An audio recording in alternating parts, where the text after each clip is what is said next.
नमस्कार दोस्तों, आप सभी का स्वागत है आपके अपने चैनल जॉब जॉय में। तो दोस्तों, एसएससी सीजीएल भर्ती 2024 का जो पोस्ट प्रेफरेंस फॉर्म था वो आपका 22 से 27 फरवरी तक भरवाया गया था और 22 से 27 फरवरी तक जिन भी कैंडिडेट्स ने एसएससी सीजीएल मेंस एग्जाम दिया था, होपफुली आप सभी ने अपना पोस्ट प्रेफरेंस फॉर्म भर दिया होगा। अब दोस्तों, पोस्ट प्रेफरेंस फॉर्म भरने के बाद में इस वीडियो में हम बात करने वाले हैं एसएससी सीजीएल का जो फाइनल कट ऑफ है वो कट ऑफ हाई जाएगा या लो जाएगा। फिर दूसरे बिंदु पे हम बात करेंगे कि रिपीटर्स का कितना क्या इंपैक्ट पड़ने वाला है यहाँ पे फाइनल कट ऑफ में, क्योंकि दोस्तों जो आपकी पीएएसए की पोस्ट होती है उन पे सबसे ज्यादा प्रभाव रिपीटर्स का ही पड़ता है। तो यहाँ पे कितना क्या इंपैक्ट यहाँ पे पड़ सकता है कट ऑफ पे। फिर तीसरी चीज के बारे में हम बात करेंगे, जिस तरीके से अभी हाल ही में जो सीट वेस्टिंग का जो इशू अभी तक चल रहा है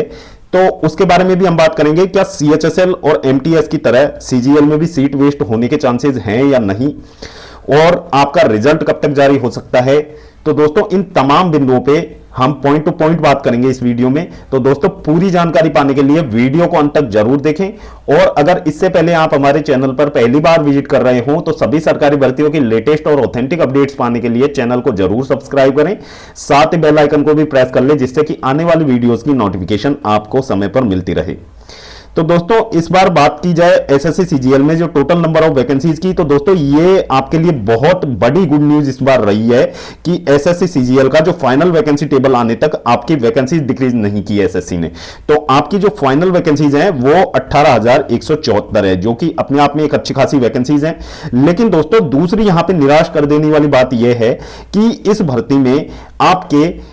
लगभग 25,000 से ज्यादा ऐसे कैंडिडेट है, 25 से 30,000 आप ऐसे कैंडिडेट की संख्या मान सकते हो जो ऑलरेडी एसएससी की किसी ना किसी भर्ती में सेलेक्टेड हैं। और दोस्तों, यहां पे जो टोटल वैकेंसीज है वो मात्र 18,000 है। अब दोस्तों, इन कैंडिडेट का फाइनल कट ऑफ पे प्रभाव निश्चित रूप से पड़ने वाला है यदि इन कैंडिडेट्स ने पोस्ट प्रेफरेंस फॉर्म भरते समय उन पोस्ट को भी सेलेक्ट किया होगा जिन पे ये ऑलरेडी सेलेक्टेड हैं, या फिर उन पोस्ट को ये सेलेक्ट होने के बाद में भी स्कीप करने वाले हैं, यानी कि ज्वाइनिंग नहीं लेने वाले हैं। यदि इन कैंडिडेट्स ने उन पोस्ट को वहां पे फिल किया होगा तो निश्चित रूप से आपकी कट ऑफ पे बहुत ज्यादा इंपैक्ट पड़ेगा। और जो फ्रेशर कैंडिडेट हैं और जिनके मार्क्स जो एक्सपेक्टेड कट ऑफ वाले वीडियो में जो आपको बताए गए थे मार्क्स उस रेंज के आसपास उनके मार्क्स बन रहे हैं, तो उनके लिए खासी मुश्किलें होने वाली हैं। क्योंकि दोस्तों, यहां पे यदि इन कैंडिडेट ने, क्योंकि इनमें से ज्यादातर कैंडिडेट ऐसे हैं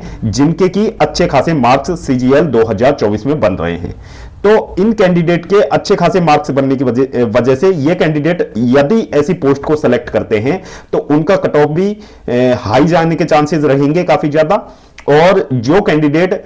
जिसके पास अभी तक कोई जॉब नहीं है और उसके सिर्फ जो एक्सपेक्टेड कट ऑफ है उसके आसपास यदि मार्क्स बन रहे हैं तो उन कैंडिडेट के लिए खासी मुश्किलें इस बार होने वाली हैं।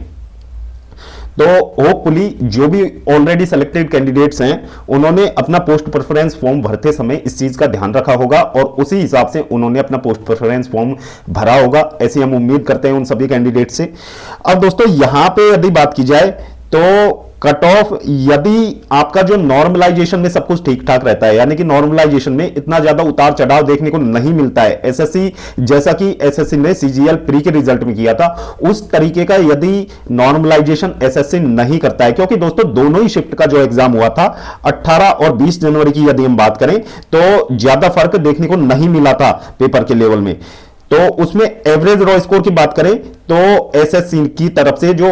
एग्जाम हुआ था उसमें एवरेज रॉ स्कोर की बात करें तो रैंक मित्रा का जो डेटा प्राप्त हुआ था उसके अकॉर्डिंग 18 जनवरी वाले कैंडिडेट्स का एवरेज रॉ स्कोर 20 जनवरी वाले कैंडिडेट से ज्यादा कम नहीं था, मात्र 5 नंबर का यहां पे डिफरेंस देखने को मिला था दोनों ही शिफ्ट में। तो इसके आधार पर यदि हम नॉर्मलाइजेशन की बात करें तो नॉर्मलाइजेशन में इतना ज्यादा यहां पे प्रभाव नहीं पड़ना चाहिए।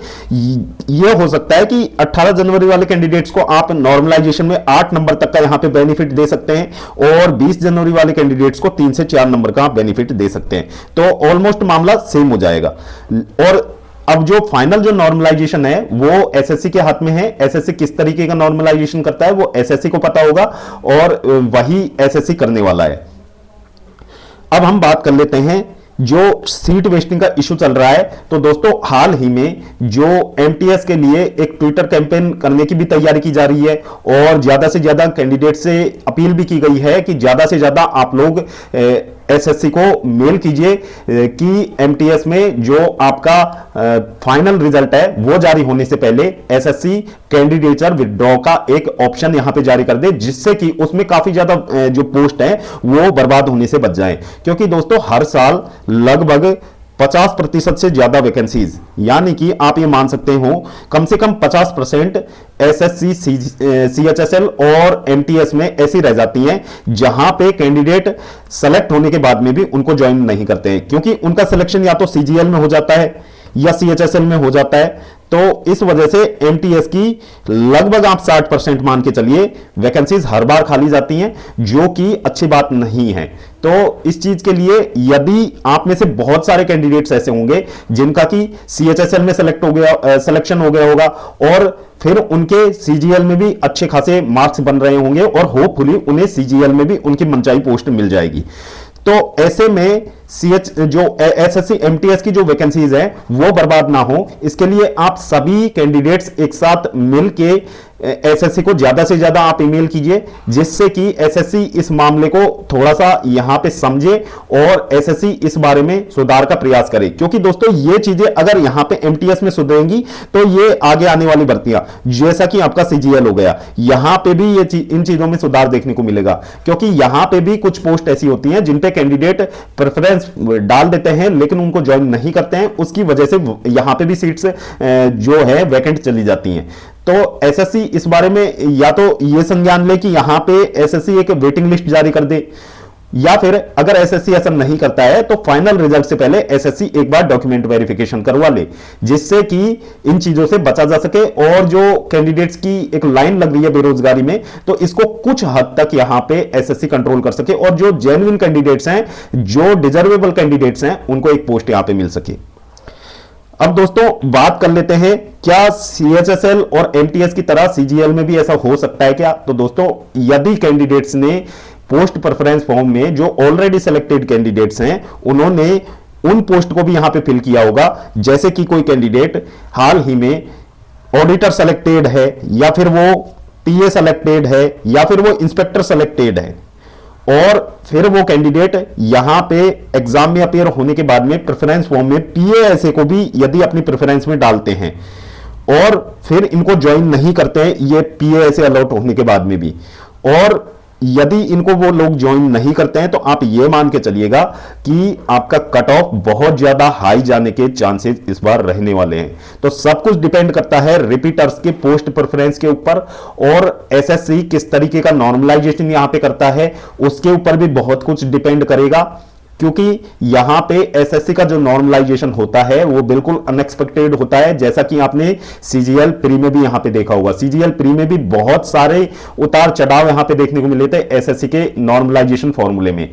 तो ये सब चीजें फाइनल कट ऑफ को यहां पे डिसाइड करेंगी।